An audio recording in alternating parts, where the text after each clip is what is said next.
یہ ہے مکہ کی سب سے بڑی دشمن، یہ ہے وہ عورت جو نبی کریم صلی اللہ علیہ وسلم کے راستے میں کانٹے بچھایا کرتی تھی۔ مکہ کی گلیوں میں تیرا سچ نہیں چلے گا محمد، یہاں ہم کانٹے بچھاتے ہیں، پھول نہیں۔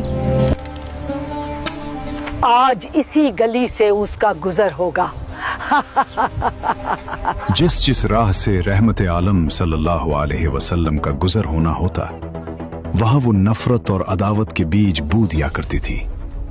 اس نے سمجھا تھا کہ وہ نور کو کانٹوں سے روک لے گی، مگر اسے خبر نہ تھی کہ کانٹے تو پھولوں کے راستے روک سکتے ہیں، خدا کے فیصلوں کو نہیں۔ آئیے جانتے ہیں ابو لہب اور اس کی بیوی ام جمیل کے اس دور کو، جب مکہ کی گلیوں میں نفرت اور سرمایہ داری کا نشہ اپنے عروج پر تھا۔ یہ کہانی اس دور سے شروع ہوتی ہے جب مکہ کی فضاؤں میں پہلی بار لا الہ الا اللہ کی صدا گونجی۔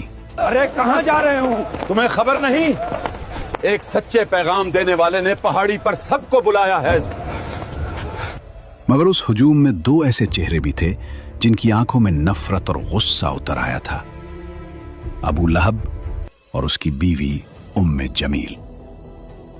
وہ جہاں قدم رکھیں گے وہاں میری نفرت کے کانٹے ہوں گے۔ 3 برس تک حضور اقدس صلی اللہ علیہ وسلم انتہائی پوشیدہ طور پر نہایت رازداری کے ساتھ تبلیغ اسلام کا فرض ادا فرماتے رہے۔ اس درمیان میں عورتوں میں سب سے پہلے حضرت بی بی خدیجہ رضی اللہ عنہا، اور آزاد مردوں میں سب سے پہلے حضرت ابو بکر صدیق رضی اللہ عنہ، اور لڑکوں میں سب سے پہلے حضرت علی رضی اللہ عنہ، اور غلاموں میں سب سے پہلے حضرت زید بن حارثہ رضی اللہ عنہم اجمعین ایمان لائے۔ 3 برس کی اس خفیہ دعوت اسلام میں مسلمانوں کی ایک جماعت تیار ہو گئی، اور خداوند تعالیٰ کا حکم ہوا کہ اے محبوب، آپ اپنے قریبی خاندان والوں کو خدا سے ڈرائیں۔ تو حضور علیہ السلام نے ایک دن کوہ صفا کی چوٹی پر چڑھ کر یا معاشر قریش کہہ کر قبیلہ قریش کو پکارا۔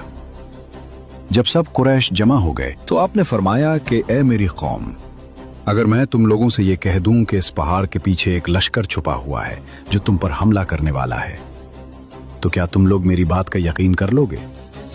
تو سب نے ایک زبان ہو کر کہا کہ ہاں ہاں، ہم یقیناً آپ کی بات کا یقین کر لیں گے، کیونکہ ہم نے آپ کو ہمیشہ سچا اور امین ہی پایا ہے۔ آپ نے فرمایا کہ اچھا، تو پھر میں یہ کہتا ہوں کہ میں تم کو عذاب الہی سے ڈرا رہا ہوں، اور اگر تم لوگ ایمان نہ لاؤ گے تو تم پر عذاب الہی اتر پڑے گا۔ اس مجلس میں ابو لہب بھی تھا۔ وہ کہنے لگا، کیا ہمیں یہاں اسی لیے جمع کیا گیا تھا؟ تم نے آج ہمارا وقت برباد